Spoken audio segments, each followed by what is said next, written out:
The ballroom had been transformed overnight into something that felt borrowed from another world. Ivory linen draped every table. Thin-stemmed glasses caught the chandelier light and threw small diamonds across the ceiling. Waitstaff moved in coordinated silence, adjusting name placards and refreshing water carafes with the rehearsed precision of people who understood that tonight mattered. Outside the floor-to-ceiling windows, the city stretched out beneath a late-afternoon sky the color of polished steel. Everything about the space said, "This is where decisions are made. This is where the future gets negotiated over canapés and careful smiles." Evelyn Carter arrived 40 minutes before her guests, which was exactly the kind of detail that separated her from the rest.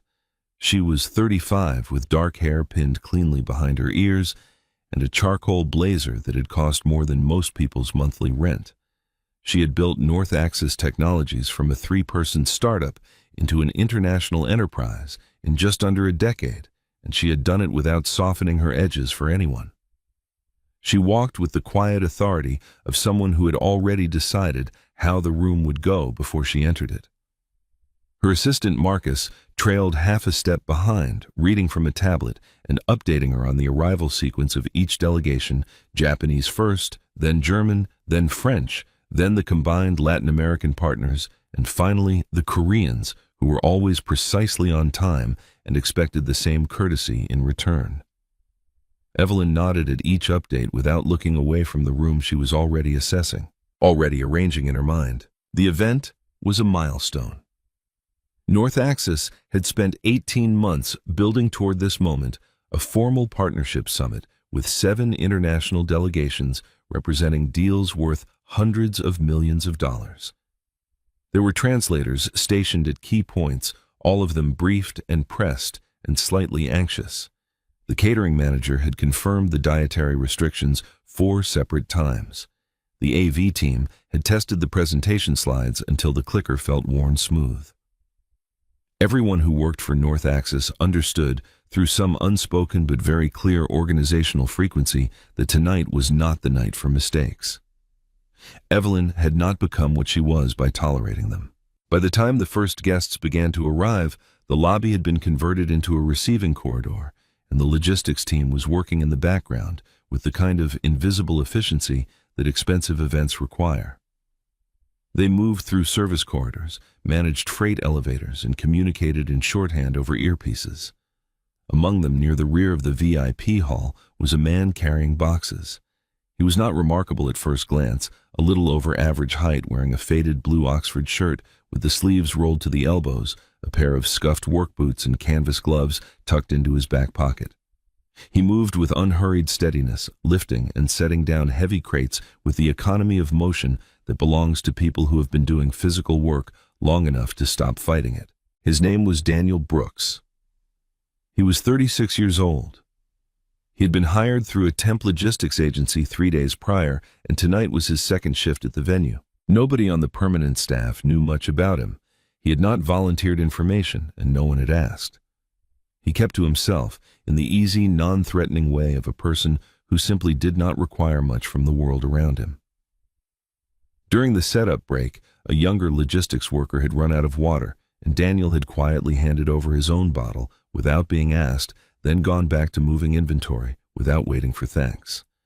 When a security guard had snapped at him about using the wrong service corridor, Daniel had simply said, "My mistake, I'll go around," and had done so without irritation. He had a stillness about him that was difficult to categorize. It did not read as defeat. It read as something older and more deliberate than that. At some point during the early reception, he had paused near the loading dock to check his phone. He typed quickly, read the reply, and allowed himself a small private smile, the kind that belongs entirely to one person and nobody else. His daughter Sophie, 8 years old, and currently at an after-school program run by the church 2 blocks from their apartment, had sent him a voice message asking if he would be late. He typed back a little, "Save me the last piece," then pocketed the phone and picked up the next crate. The reception moved into its second hour. The delegations had arrived, introductions had been made, and Evelyn was in her element, fluid and precise, switching between English and fragments of other languages with the confidence of someone who had been coached but who was also genuinely sharp. The Japanese delegation seemed pleased. The German representatives were reserved but engaged. The French partners laughed at something Evelyn said, and she laughed with them, and the room felt warm and productive and under control. Daniel had moved into the edges of the VIP section to shift a set of display stands that had been placed incorrectly, blocking the sightline to the presentation screen. He worked quietly, repositioning the stands with careful attention to not disturbing the nearby conversations. He was almost finished when Evelyn glanced in his direction. It was not a long look. It was the kind of incidental look wealthy, busy people give to the infrastructure of their events, the kind that sees the function without the person. She noticed the faded shirt, the worn boots, the working-class straightforwardness of his posture. She looked back at her guests, tilted her head slightly toward the nearest group of foreign directors, and with a small, entertained curl of her lips, she said it. "Does he even understand what we're saying?" A few of the people nearby smiled. One of the German directors let out a short, quiet laugh. It was the kind of remark that feels casual in the moment, the kind that slides under the surface of a room without seeming to cause damage, the kind that people forget in 5 minutes because it was never intended to be remembered.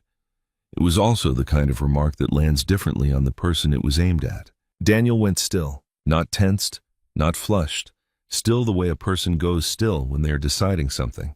He set down the display stand. He turned around slowly. He looked at Evelyn Carter with an expression that was entirely unreadable, except for the faint clarity in his eyes that suggested he had in fact heard everything, understood everything, and was now making a choice about what to do with that understanding. He took a breath. He cleared his throat once softly. And then, with the measured courtesy of a man who had spent years inside the architecture of international protocol, he spoke. "Actually," Daniel said, "I understood every word." His English was clean and exact, the kind that carries no regional roughness, with a cadence that suggested he had spent years listening very carefully to how language sounds when it is used with precision. The nearest conversations stalled. A few people turned. He did not wait for permission to continue. He looked at the lad representative from the Japanese delegation, a silver-haired man named Mr. Tanaka, who had been in the room for 90 minutes and had said little, watching everything with the careful attention of someone who measured people by what they chose not to say.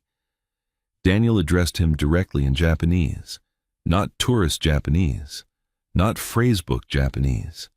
The real thing, fluid, respectfully inflected with the careful formality of keigo that indicates awareness of social hierarchy, spoken without hesitation and without performance. Mr. Tanaka's expression shifted. His chin lifted slightly. He did not smile, not yet, but his attention became absolute. Then Daniel turned to the French partners, 2 of whom were mid-conversation and had only half noticed the pause in the room. He said something in French, a brief, gracious observation about the event, about the quality of the evening, and his French had the specific texture of someone who had spent real time in Paris, not just studied the language from a textbook. One of the French directors, a woman named Isabel, who had a reputation for being difficult to impress, blinked and then looked at him with open, unguarded interest. The German representatives received their moment next. His German was direct and confident, the consonants landing with the satisfying firmness the language demands, not over-softened the way non-native speakers often soften it. The senior German delegate, who had spoken almost exclusively through their own translator all evening, straightened in his chair. He exchanged a glance with his colleague that communicated something that could not quite be called surprise, because surprise implies the possibility had been considered and dismissed. This was something else, the quiet recalibration that happens when reality corrects an assumption you did not know you had made. The Spanish came next, and it was the kind of Spanish that has sun in it, the kind that rolls along easily and knows its own weight. The Latin American delegation, 3 partners from 2 different countries, reacted with genuine delight, one of them reaching out to touch Daniel's arm briefly, the way people do when language becomes recognition rather than just communication. He smiled back at them, unhurried, and then he turned last to the Korean representatives. The youngest of them, a man who could not have been more than 30, covered his mouth with his hand. The eldest simply studied Daniel with the sustained, unblinking regard of someone filing information away for later use. Daniel's Korean was gentle and exact, the intonation riding the language's natural music without stumbling. The honorifics placed correctly, the whole thing landing in the room like something that had been polished and set down carefully. By the time he finished, the ballroom had become a different kind of quiet than it had been before. The ambient noise of a busy international reception, the clinking, the undertone of multiple overlapping conversations, the occasional burst of polite laughter. All of it had been replaced by the particular silence of a room that does not know collectively what to do with what it has just witnessed.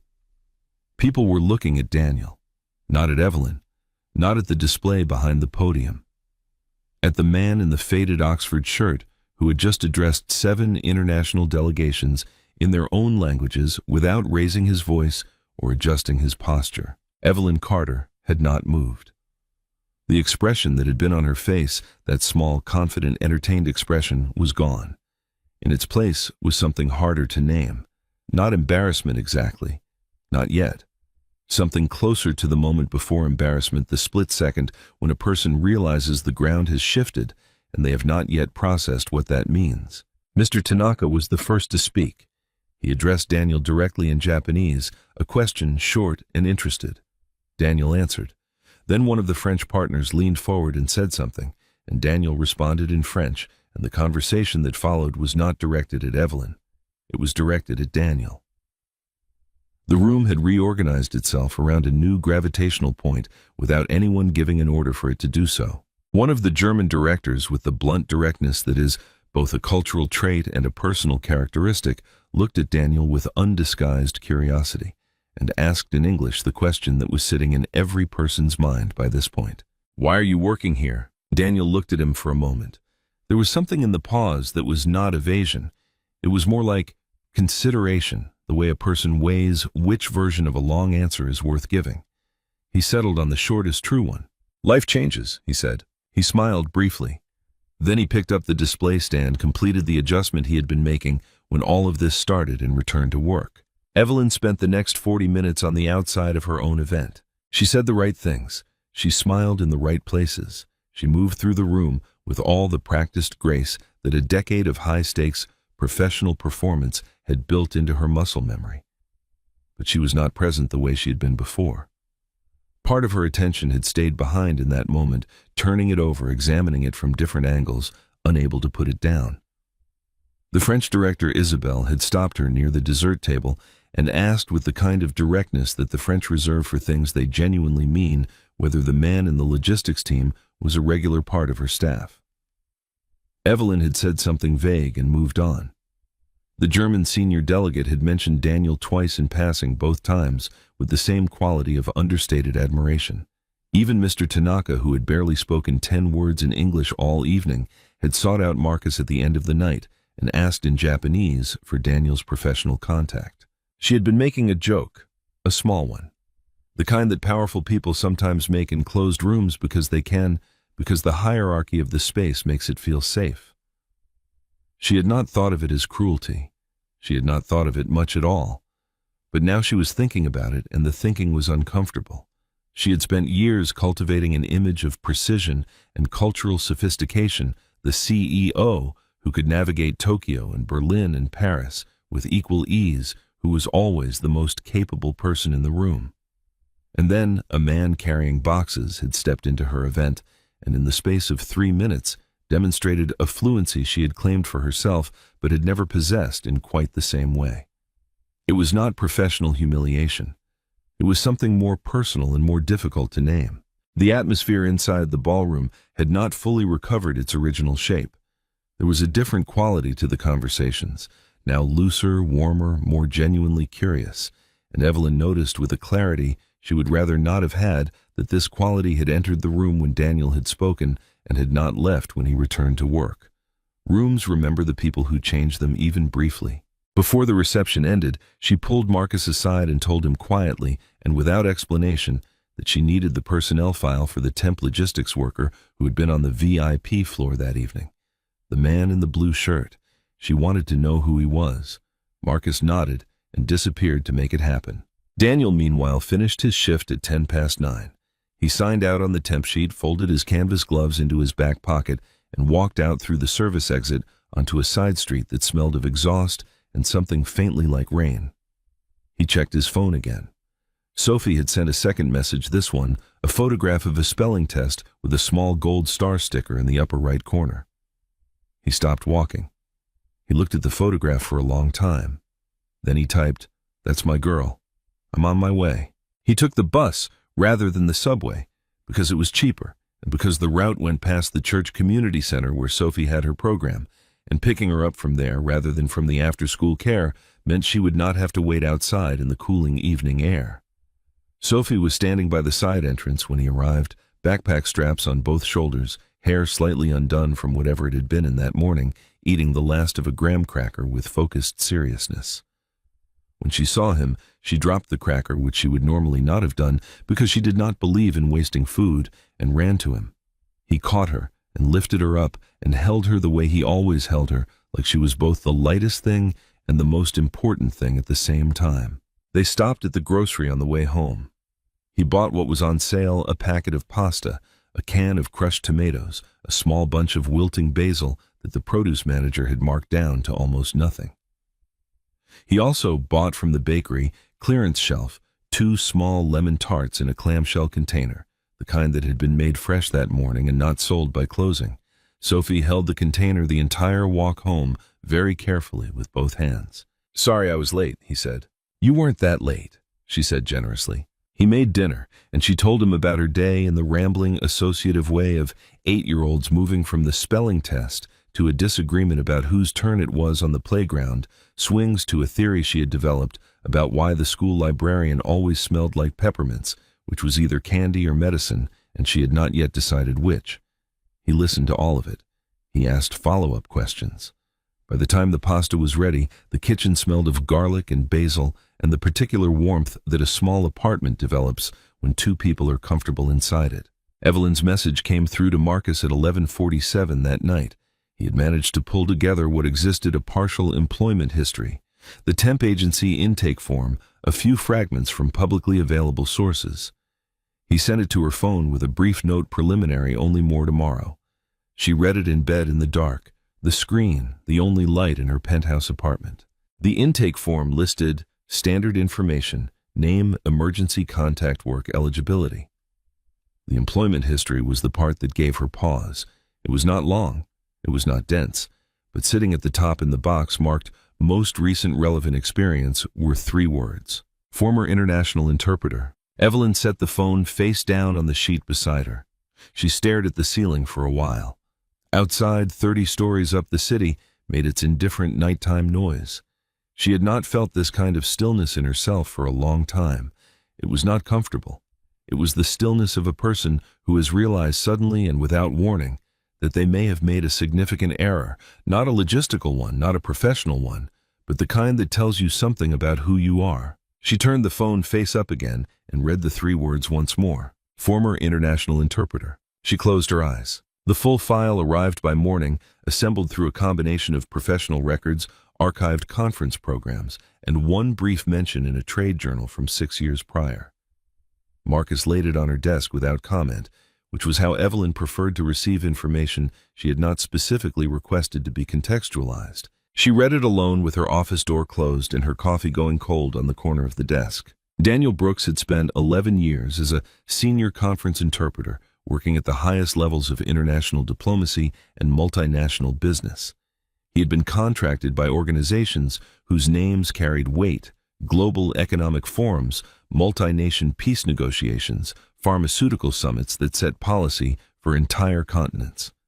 He had been based at various points in Geneva and Tokyo and Berlin and Sao Paulo and Seoul. He spoke 6 languages with professional fluency and had passed certification examinations in 4 of them. His rate had been among the top tier in his field. He had been, by the account of the industry journals that occasionally tracked such things, quietly indispensable, the kind of professional whose name circulated among clients through private recommendation rather than advertising because people who had worked with him did not want to share him. And then, approximately 4 years ago, the professional record simply stopped. There were no new contracts listed after a certain date, no conference appearances, no updated certifications. The trail ended as cleanly as if someone had drawn a line through it. Evelyn read the fragment that Marcus had managed to surface about what had happened in that gap. It was not much, a single line from an industry contact form filled out by a former colleague who had been trying to locate Daniel for a referral. The note read, "Wife became critically ill, withdrew from all contracts." That was all. She turned to the next page, which was shorter. The records showed that his wife, whose name had been Margaret, had died of a progressive neurological illness approximately 3 years ago. She had been 34. Sophie had been 5. Evelyn read the page twice. Then she closed the file. She sat at her desk and looked out the window at the gray morning sky and felt something she was not entirely practiced at feeling, which was the specific discomfort of recognizing yourself in a story you had assumed was about someone else. In the years leading up to his wife's diagnosis, Daniel had been abroad for as many as 200 days a year.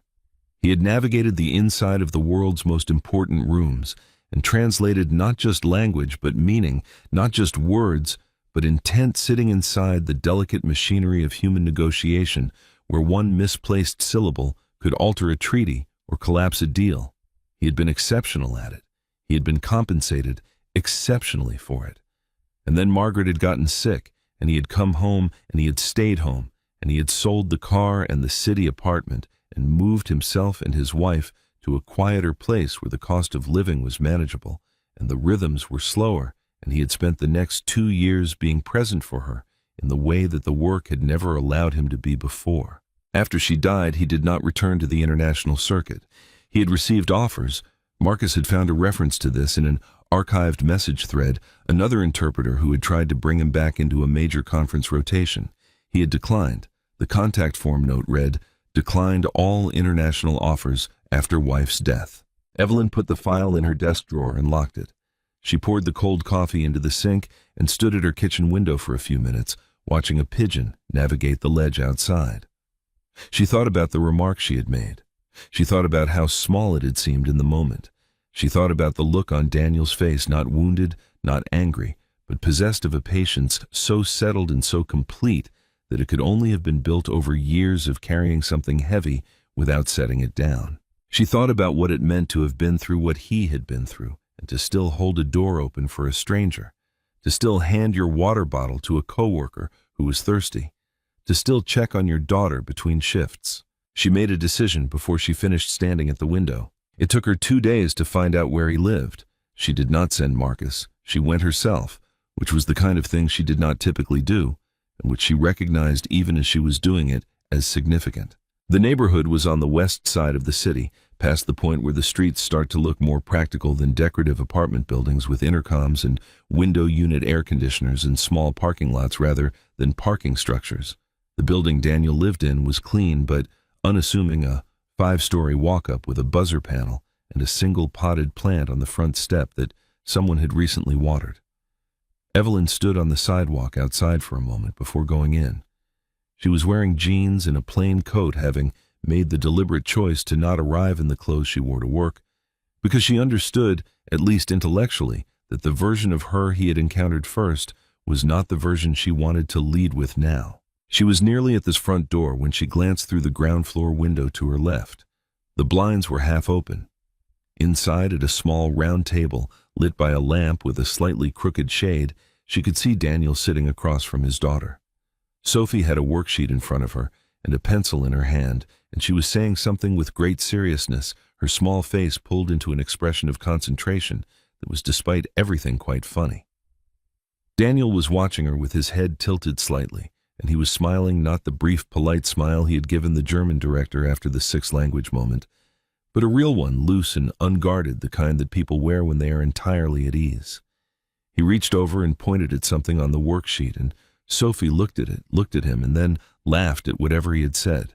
And then they were both laughing at the small table in the warm lamplight, and the room around them was modest and full of the ordinary evidence of a life lived carefully. A stack of library books, a drawing taped to the refrigerator door, a pair of child-sized sneakers near the baseboard. Evelyn stood at the window for longer than she meant to. She rang the buzzer. He opened the building door with his work gloves still tucked into his back pocket from wherever he had been before coming home. He looked at her without surprise, which she had not expected. She would learn later that he was rarely surprised by things. He had a quality of general preparedness for the unexpected that came, she supposed, from years of sitting in rooms where the stakes were high and the variables were constant. "I came to apologize," she said. He held the door open for her without comment. They sat at the kitchen table while Sophie slept in the next room. The door slightly ajar, the soft sound of her breathing just audible in the gaps between sentences. Evelyn did not make a speech. She had rehearsed one, but it had felt wrong by the time she was sitting across from him, so she simply said, "I judged you before knowing you. I'm sorry for that." He received the apology the way he seemed to receive most things, without drama, without false minimizing, without the uncomfortable performance of pretending it had not needed to happen. He nodded once. He said, "Most people do." Then he was quiet for a moment, and the quietness was not unfriendly. He poured water into 2 glasses and set one in front of her, and she noticed that the glasses did not match. One was a standard drinking glass, and one was a former jam jar, and for some reason that small detail made the apology feel more real than anything she had said. They talked, not about the company, not about contracts, not about the kind of things that Evelyn usually talked about with people she had just met in professional contexts. He talked about Sophie, mostly about how she had recently decided that she wanted to learn to cook, but was currently working through a phase of wanting to put cheese on everything, and about how she had her mother's way of tilting her head when she was trying to understand something, and about how the walk to school took 12 minutes. But Sophie had recently discovered that it could take 22 if she stopped to look at everything interesting, and he had made the executive decision to just build the extra 10 minutes into their morning rather than hurry her past the world she was discovering. Evelyn asked him once carefully whether he missed the work he used to do. He thought about it. "I miss the puzzle of it," he said. "Languages are puzzles. Every language thinks about the world slightly differently, and when you translate, you're not just moving words across, you're moving meaning. I love that." He paused. He looked at the door to Sophie's room. "But she lost her mother. I didn't want her to lose her father too." The sentence was not delivered for effect. It was just true. And because it was just true, it landed somewhere in Evelyn's chest with the specific weight of things that are simple and irreversible and completely correct. She sat with it for a moment.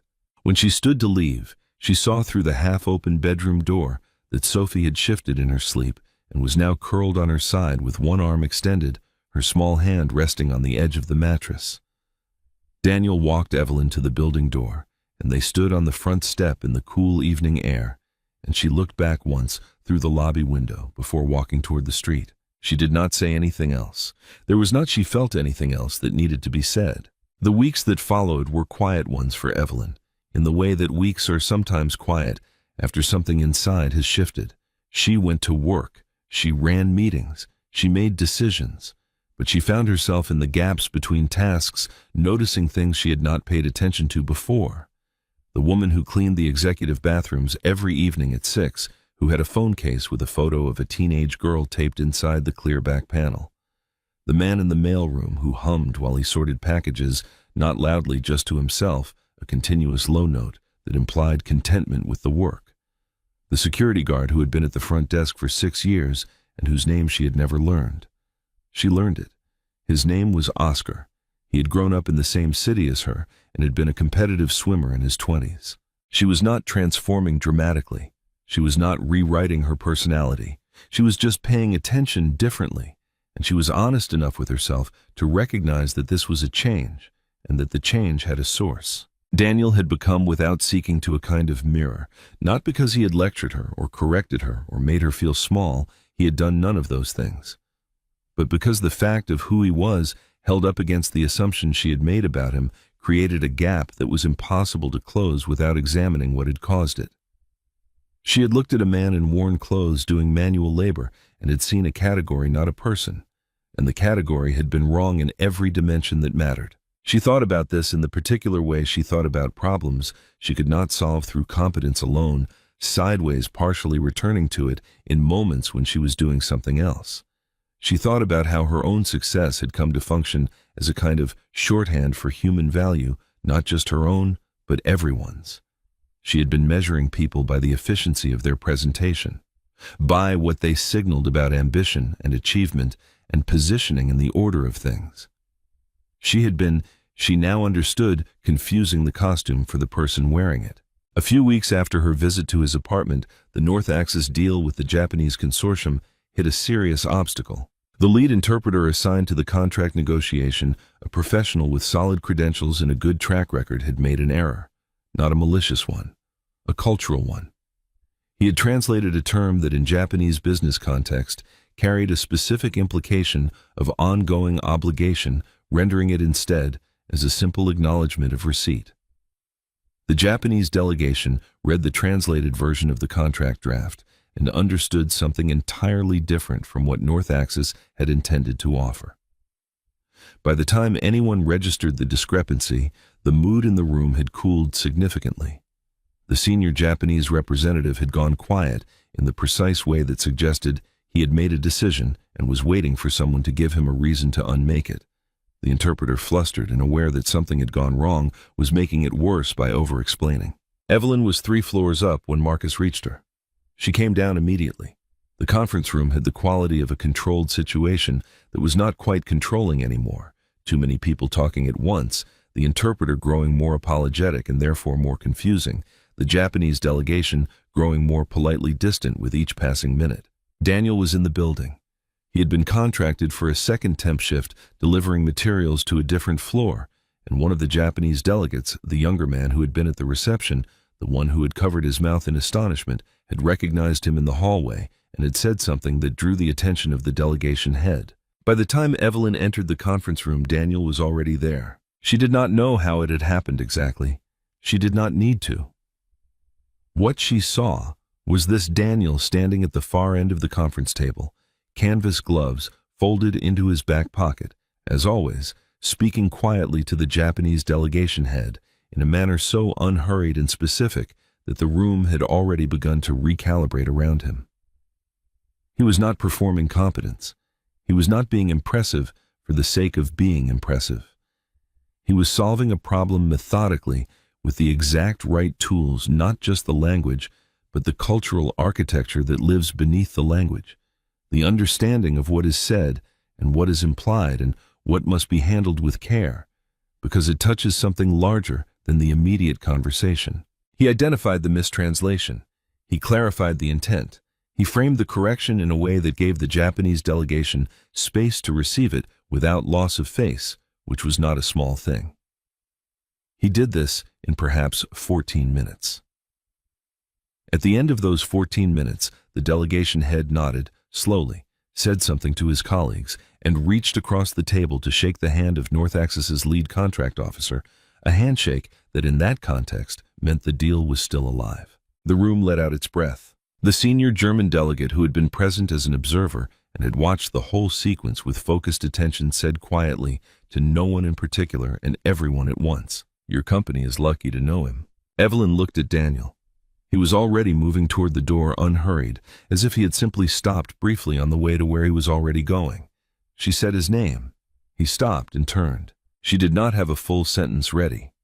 What she had was a look, the kind that contains more than can be organized into words and that lands anyway. He gave her the brief, real nod of someone who understood. Then he left. She asked to meet him again a week later. They met for coffee near his neighborhood at a counter-service place where the cups were chipped and the coffee was strong, and the whole transaction cost the same as a single line item on any expense report she had ever filed without thinking about it. She made him an offer, a formal one drafted carefully by her legal team, a position as senior cultural liaison and translation advisor with a contract structured to allow remote work and flexible hours. The compensation was by any reasonable measure exceptional. He listened to the full offer. He did not interrupt. He asked 2 questions, both practical, both easily answered. Then he said no. He said it without cruelty and without apology, in the same straightforward register he used for everything else. "I appreciate it," he said. "I genuinely do, but I already have the most important job." He glanced out the window for a moment. On the sidewalk outside, Sophie was waiting with a level of patience that was visibly costing her something. She was counting cracks in the pavement, which was her strategy for standing still without going insane. She had been promised they would go to the park after. "She needs consistency more than she needs anything else I could give her right now," he said. "I've been fast and important before. I'd rather be here. Evelyn looked at Sophie on the sidewalk, the small person counting cracks, the backpack that was almost as big as she was, the very specific and very ordinary miracle of a child waiting for her parent without knowing that the waiting itself was the most important part of the afternoon. She felt something shift in her chest that had probably been shifting for weeks slowly in the way that tectonic things shift not all at once, but incrementally, until one day the landscape is visibly different from what it was. I've spent 10 years building something important, she said, not quite to him, not quite to herself. He looked at her with the steady, unhurried attention he gave to everything. It is important, he said. I just think you already know that's not the whole answer.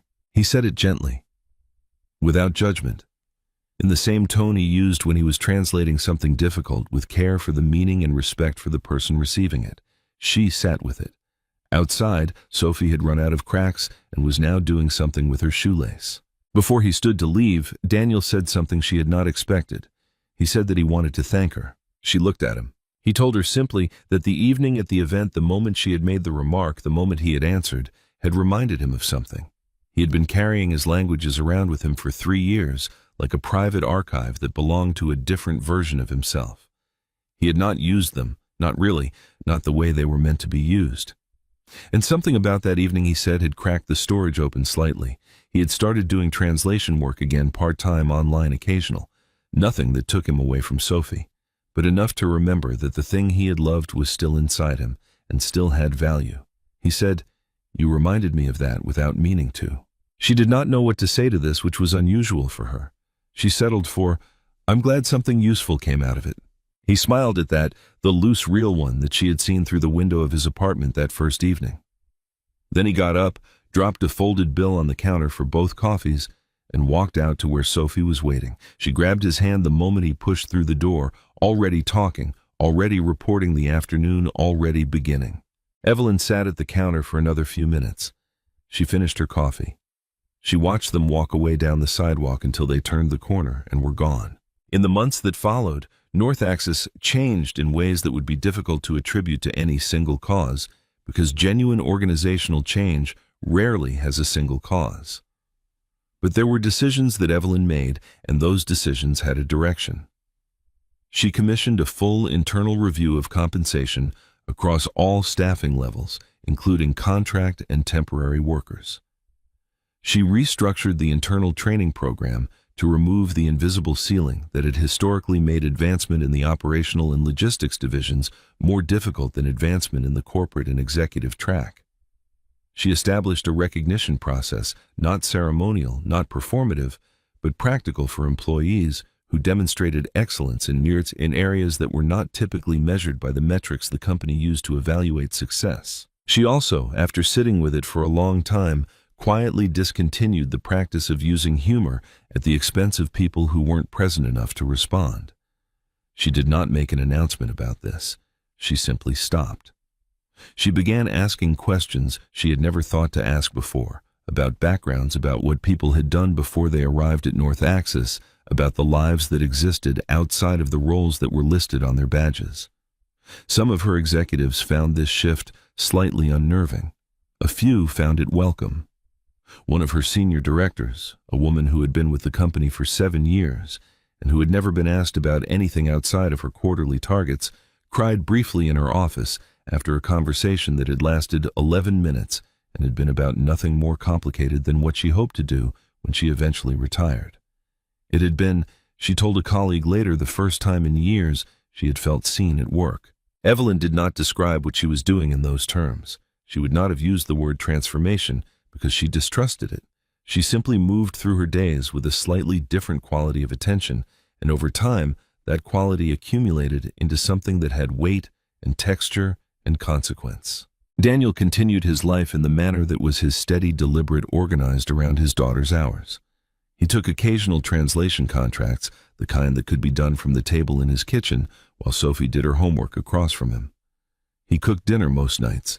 He walked to school and back. He knew the name of Sophie's homeroom teacher and her best friend and the girl in the second row who was sometimes unkind to her, and he knew how to talk about each of these people with Sophie in a way that was honest without being alarming.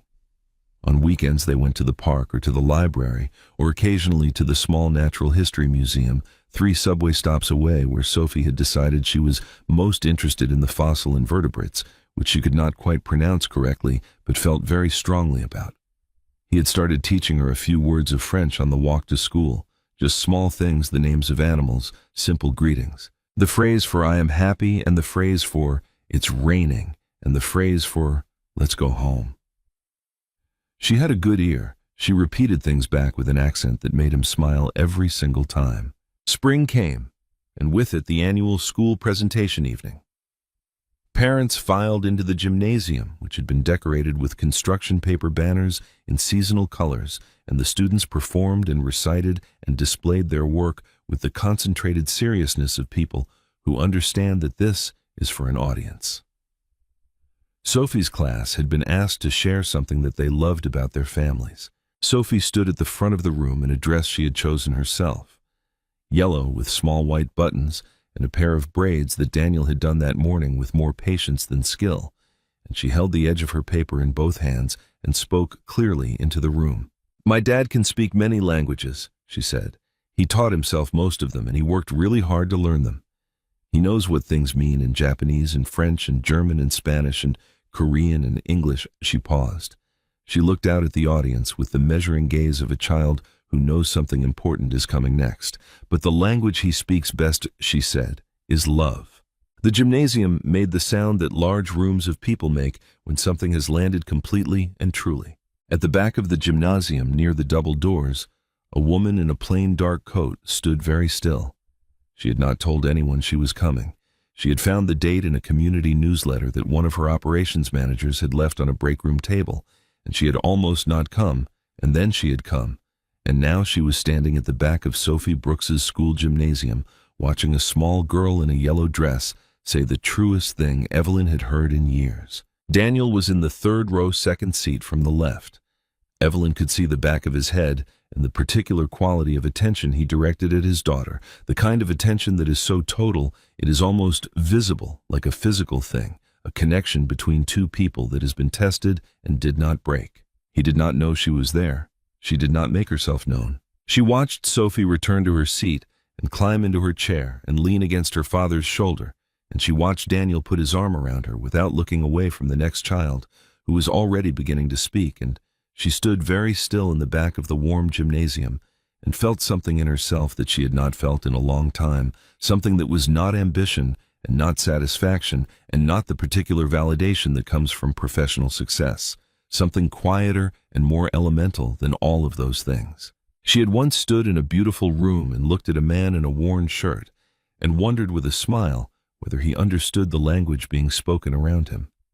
She had thought the question said something about him. She understood now, finally and fully, that it had said something about her. He had understood every word. He had understood more than words. He had understood the architecture of meaning, the invisible grammar of human lives, the way that loss reshapes a person without diminishing them, the way that love is not a feeling you have, but a choice you keep making. He had understood that the world's most important conversations were not the ones that moved markets or secured partnerships. They were the ones that happened at small kitchen tables under crooked lampshades between a father and his daughter in whatever language the moment required. She stayed until the last child had finished. Then she pushed through the double doors into the cool evening air and walked to her car alone. The city was doing what cities do in spring evenings, full of people moving, full of light and sound, and the ordinary sacred business of lives in motion. She drove home slowly with the radio off. She thought about what it meant to be fluent, not in languages she understood that well enough, but in the other things, in grief, in sacrifice, in the specific discipline of showing up day after day for a person who depends on you, in the willingness to carry what you carry without making it anyone else's burden, in the understanding that significance is not assigned by the room you are in, or the clothes you are wearing, or the language of the people who look at you and decide in half a second what kind of person you must be. Daniel Brooks had been fluent in all of those things for a long time. He had not needed anyone to recognize it. He had simply been it, quietly and continuously, the way excellent people often are, Not for an audience, not for a record, but because it was who he was, and he saw no reason to be otherwise. She once wondered if he understood their language. In the end, he was the only one in the room who truly understood what mattered in life.